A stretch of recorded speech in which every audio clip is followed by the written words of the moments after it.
팬 여러분 안녕하십니까. 역동암동 하나원큐 K1 2022 시즌 1라운드가 진행됐습니다. 1라운드 짧은 리뷰 시간을 가져보도록 하겠습니다. 먼저 첫 번째 라운드 전북현대와 수원FC의 경기였습니다. 전북현대가 79분 송민규 선수의 선취골이자 결승골로 인해서 전북현대가 승리를 가져가게 되는데요. 사실 이 경기에 제가 뽑는 MVP는 홍정호 선수입니다. 홍정호 선수가 수원FC가 굉장히 좋은 공격과 여러가지 전술을 펼쳤음에도 불구하고 홍정호 선수의 수비 덕분에 전북현대가 이 정도의 결과를 만들어냈다고도 볼 수 있겠는데요. 물론 송민규 선수의 득점 상황에서 문선민과 송민규의 연기도 굉장히 좋았고 그 이전에 백승호나 여러 선수들의 빌드업 과정도 상당히 매력적인 빌드업 과정이 이어졌지만 그럼에도 불구하고 홍정호 선수가 뒤에서 버텨주지 않았다면 이 결과는 상당히 만들어지기 어려운 결과였습니다.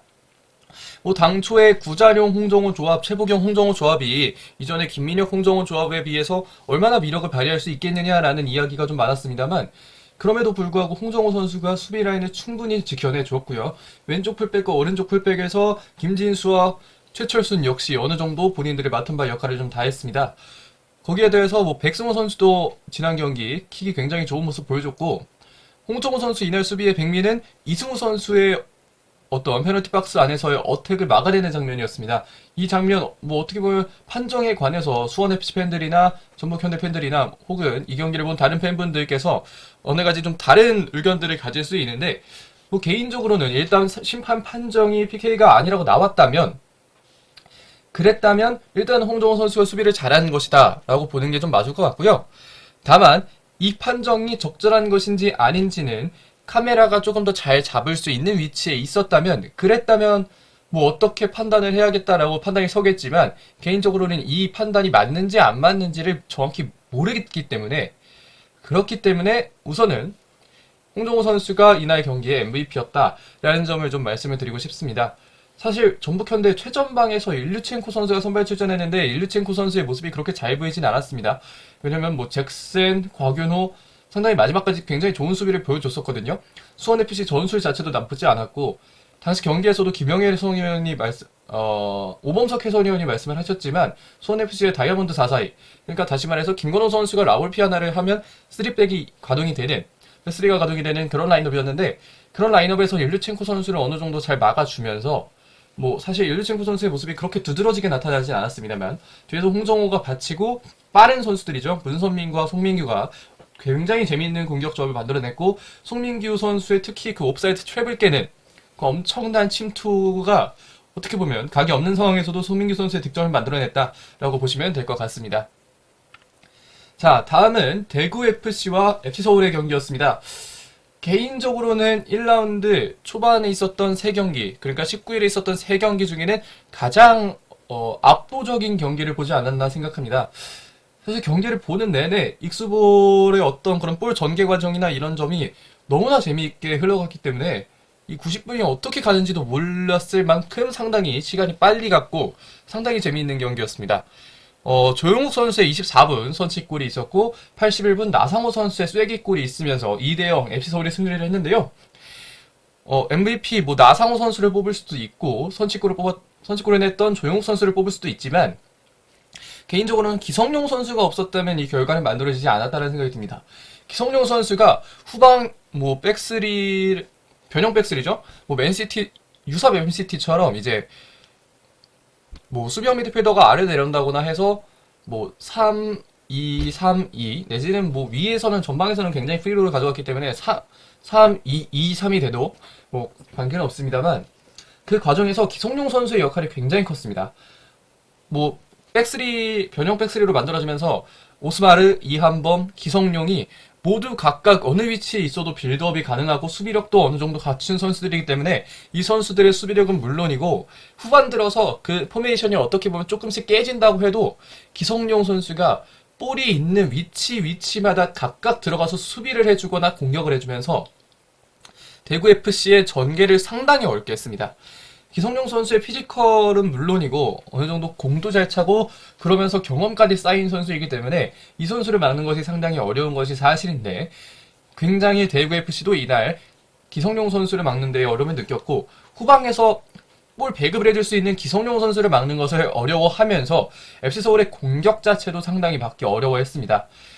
이태석과 윤종규가 안으로 좁혀 들어와서 3선 라인을 형성을 하고 이 선수들이 공격 전개에 도움을 주면 앞에 있는 공격수들이 정말 많은 활약을 펼쳐줬다.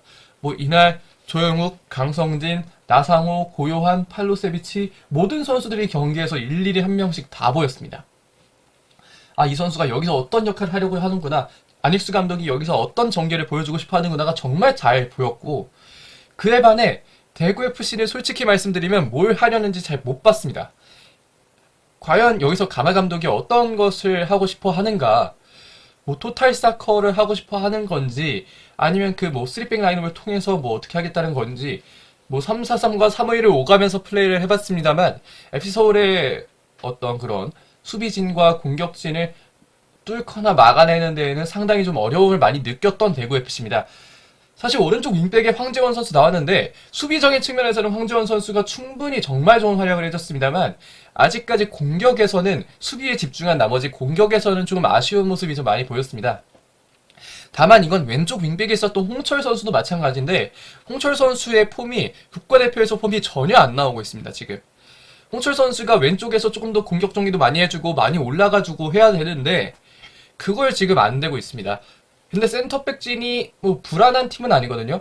정태욱, 어제 나온 것만 해도 정태욱, 홍정훈, 김진혁 선수인데 이 선수들의 수비력은 이미 리그 상위권에 있는 조금 더 높게 치자면 리그 정상이라고 봐도 되는 정상급이라고 봐도 되는 선수들인데 왜 이 왼쪽 오른쪽 윙백들이 조금 더 올라오지 않았는지 모르겠다라는 생각이 듭니다. 그리고 에드가 선수의 경기에 미치는 영향력도 많이 높지는 않았다는 생각이 듭니다. 네, 그렇게 해서 2대0 1라운드 두 번째 경기는 FC서울이 상당히 압도적인 경기력을 가져가면서 승리를 거뒀습니다. 네, 그리고 세 번째 경기 리뷰해보겠습니다. 인천 유나이티드와 수원 삼성의 경기였는데요. 이 경기 무고사 선수의 극장골로 인천 유나이티드가 경기를 가져갔습니다. 아무래도 인천 유나이티드가 조금은 수원 삼성에 비해서 전력이 약화된 상태였기 때문에 그래도 아무래도 좀 수원 삼성이 앞서지 않겠냐라는 이야기가 조금 더 지배적인 평이었는데 그럼에도 불구하고 인천 유나이티드가 수원 삼성의 김건희 선수의 이른 퇴장과 함께 결국은 승리를 거뒀습니다. 다만 이제 김건희 선수의 이른 퇴장에도 불구하고 조금은 고전을 했습니다. 물론 중원에서 임영주 선수나 여름 선수가 어느 정도 중원 장악을 보여주긴 했습니다만 그것은 어느 정도 수원 삼성의 김건희 선수가 퇴장 당하면서 수적으로 열세가 있는 상황에서 시작을 했기 때문에 그래서 이제 무고사 선수를 비롯해서 인천 유나이티드 선수들이 조금 더 편하게 플레이를 할 수 있었지만 아무래도 결정력 문제가 조금은 아쉬웠습니다. 물론 뭐 공격 전개 과정에서도 아쉬운 점이 좀 많았고 중원에서 뭐 여러 가지 움직임들도 조금은 이게 맞나 싶을 정도로 좀 아쉬운 점들이 한두 개는 있었습니다만 뭐 결국에는 이용재 선수나 뭐 이런 선수들의 투입을 통해서 마지막까지 인천 유나이티드가 득점을 하기 위해서 상당히 애를 많이 썼고 결국에는 이용재 선수가 마지막에 끝까지 집중력을 유지하면서 무고사 선수에게 패스를 했고 그 크로스를 받은 무고사 선수가 마지막에 헤딩으로 마무리하면서 여전히 인천 축구 전용 경기장의 킹은 본인이라는 것을 보여줬습니다. 개인적으로는 이 경기가 만약에 비겨서 끝났다면 수원 삼성에게는 더할 나위 없이 괜찮았던 결과가 되지 않았을까 싶지만 마지막에 무고사 선수에게 득점을 허용하면서 수원 삼성은 어떻게 보면 조금 아쉬운 경기 결과를 받아들이게 됐습니다. 자, 세 번째 경기 리뷰는 이 정도로 하겠고요. 다음 경기는 이제 제주 유나이티드와 포항 스틸러스의 경기입니다. 2월 20일 2시에 열렸던 경기인데요. 이 경기가 제가 보기엔 가장 예상을 크게 뒤엎은 경기입니다. 당초 이제 얘기가 나왔던 게 제주 유나이티드가 이번 시즌 전북과 울산의 양강체제를 깰 것이라는 이야기가 상당히 많이 나왔었고 포항 스틸러스는 그에 비해 전력이 좀 약하다는 이야기가 좀 많이 나왔는데 오히려 포항 스틸러스가 전반 임상엽 선수가 얻어낸 PK 그리고 73분과 90분 각각 허영준 선수가 좋은 득점을 하면서 포항 스틸러스가 3대0 승리를 거뒀습니다. 개인적으로 뽑은 MVP는 허영준 선수가 되겠고요.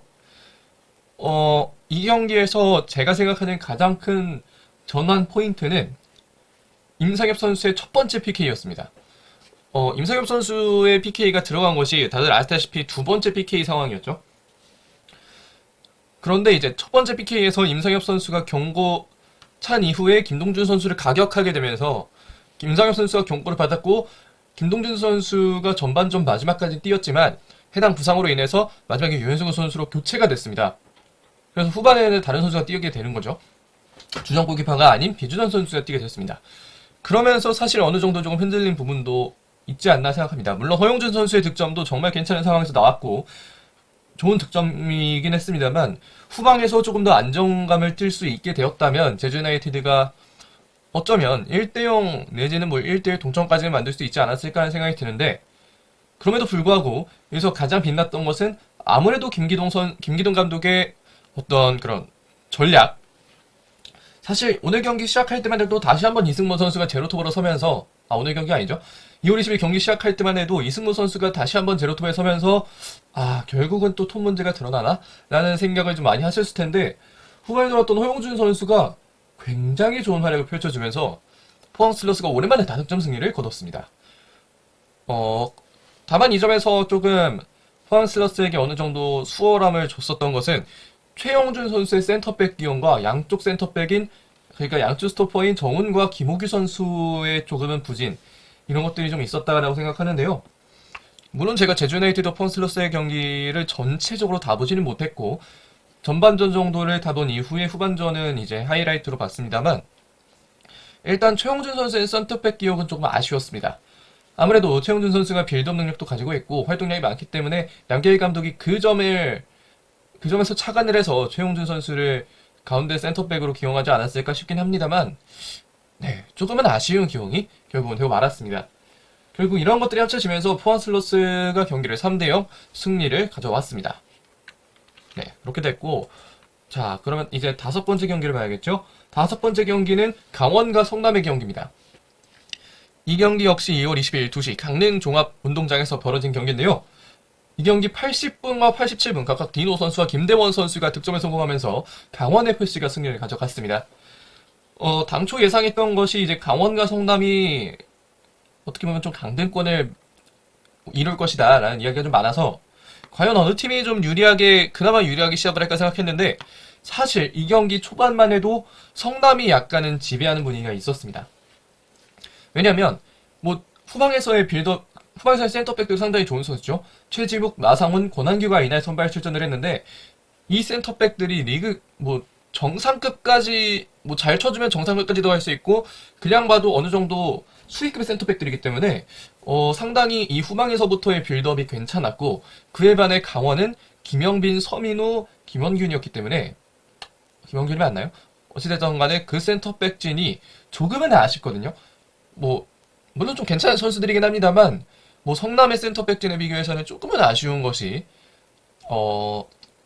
임창훈 선수였죠. 임창훈 선수가 오른쪽 스토퍼였는데 조금은 아쉬운 것이 사실이긴 했습니다만 실제로도 성남이 강원의 득점이 나오기 전까지는 몇 번의 기회를 잡았습니다. 마상원 선수의 아쉬운 기회도 있었고 여러 가지 기회들에서 아쉬운 측면이 있었는데 마상원 선수가 그러니까 강원이 골을 넣기 전에 마상원 선수가 팔 쪽에 부상을 입게 됐습니다. 이제 골대에 팔이 꺾이면서 마상원 선수가 상당히 고통을 호소하는 모습이었는데 그럼에도 불구하고 마상원 선수는 교체되지 않고 일단은 경기를 끝까지 소화했습니다. 그러면서 마상원 선수의 볼 클리어링이 완벽하지 않았고 그것을 디노 선수가 놓치지 않으면서 득점이 들어갔다. 그것이 조금 이번 경기에서 좀 가장 큰 전환 포인트가 아니었나라는 생각이 들고요. 이후에 김대원 선수와 여러 선수들이 역습 상황에서 좋은 역습 전개를 보여줬고 성남은 그 상황에서 어느 정도 좀 무기력하게 김대원 선수와 강원FC 선수들의 역습을 허용하면서 결국은 강원FC가 승리를 가져가게 됐습니다. 강원FC 전술에 관해서는 프리뷰 시간에 조금 더 말씀을 드리겠지만 임창호 선수가 백스리에서 오른쪽 스톱하긴 했습니다만 상당히 높게 올라가는 그런 전진적인 모습도 보여줬고 사실 최용수 감독 하면 3-5-2 전술인데 이날 처음에 라인업 발표할 때는 3-4-3이 됐습니다.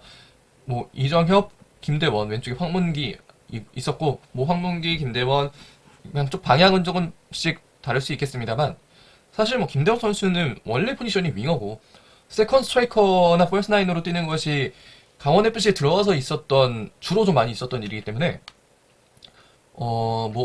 괜찮은 기용이 되지 않았나.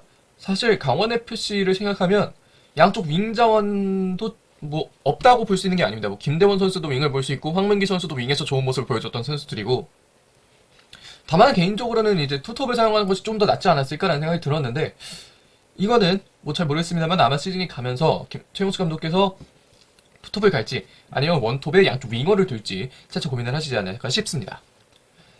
자, 다음 경기 이제 마지막 경기인데요. 울산 현대와 김천 상무의 경기입니다. 2월 20일 4시 반에 열렸던 경기고요. 이 경기 한 명이 퇴장당한 김천 상무를 상대로 톱의 부재를 결국은 해소하지 못했던 울산 현대가 패배를 맞게 되었습니다. 개인적으로 생각하는 MVP는 아마노 선수고요. 아마노 선수가 이 경기를 직접 가서 봤는데 아마노 선수의 움직임이 상당히 좋았습니다. 활동량도 좋고 어느 정도 톱한 플레이를 가져가면서 볼 위닝도 해줄 수 있는 그런 선수라는 것을 어떻게 보면 울산 팬들께서 조금 기대감을 갖게 하는 선수가 되지 않았나라는 생각이 들고요. 아마노 선수, 이기성 이 두 선수들이 중원에서 상당히 잘 풀어줬는데 아무래도 가장 큰 문제는 톱이 없었다는 겁니다. 톱이 없으면서 울산현대의 경우 물론 하창래 선수가 퇴장당하면서 김천 상무가 좀 어렵게 경기를 가져갈 수도 있게 됐지만 양쪽으로 원래 홍명보 감독의 전술도 그렇고 양쪽의 풀백과 윙어가 모두 앞에 가 있는 전술이기 때문에 크로스를 좀 상당히 많이 올려야 되고 양쪽의 윙어들이 가운데로 많이 들어와줘야 되는데 그걸 하지 못했습니다. 왜냐면 가운데 버텨줄 수 있는 톱이 없기 때문입니다. 가운데 이제 톱이 없으면서 경기 시작 때는 바코나 아마노를 이제 제로톱으로 기용하는 선발 라인업에는 바코가 가장 먼저 써 있었지만 아마노와 바코가 이제 종종 스위치를 해주는 모습도 있었는데 그럼에도 불구하고 결국은 가운데 버텨줄 수 있는 톱 자원이 없었다. 바코 선수 좋은 선수고 아마노 좋은 선수이지만 톱에 그렇게 선수가 없다면 울산현대가 득점할 수 있는 확률은 아마 시즌이 가면서도 조금 떨어지지 않을까 싶습니다. 다만 레오 선수나 이런 선수들이 들어올 것이라는 이야기가 많기 때문에 울산현대 그 점은 충분히 나아질 수 있을 것이라고 생각을 합니다만 어쨌든 톱이 없는 상황에서의 울산현대 공격은 좀 아쉬운 공격이었다. 그에 반해 김천 상무는 초반에는 이제 백4에 그 가운데 정현철 선수가 있기 때문에 정현철 선수가 수비 상황에서는 아래로 조금씩 내려오거든요. 정현철 선수가 아래로 조금씩 내려오면서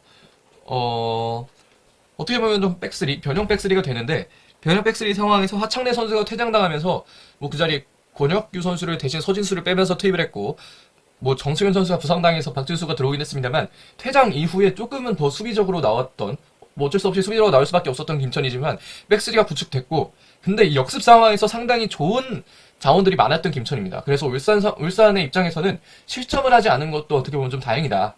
왜냐면 권창훈, 조규성, 고승범, 이영재 이렇게 후반에 있었던 선수들이 상당히 역습 전개를 잘할 수 있는 선수들이고 특히 권창훈, 조규성 이 두 선수의 경우 최근 국가대표 붙박이로 뽑히고 있다고 생각하셔도 될 정도로 많이 뛰는 선수들이기 때문에 이 선수들의 역습 전개는 상당히 경험과 스피드를 모두 갖고 있는 역습이기 때문에 울산의 입장에서는 상당히 무서운 팀을 만났지만 톱의 부재에도 불구하고 어느 정도는 괜찮은 경기를 펼쳤다고 볼 수도 있는 상황이긴 했습니다. 물론 이제 아쉬운 점들은 조금 있지만요. 네, 이렇게 울산현대와 김천 상무의 경기까지 살펴보면 될 것 같고요. 조금 더 자세한 전술에 대한 이야기 그리고 다음 경기 예측이나 예상에 대해서는 다음 프리뷰 시간에 해보도록 하겠습니다. 고맙습니다.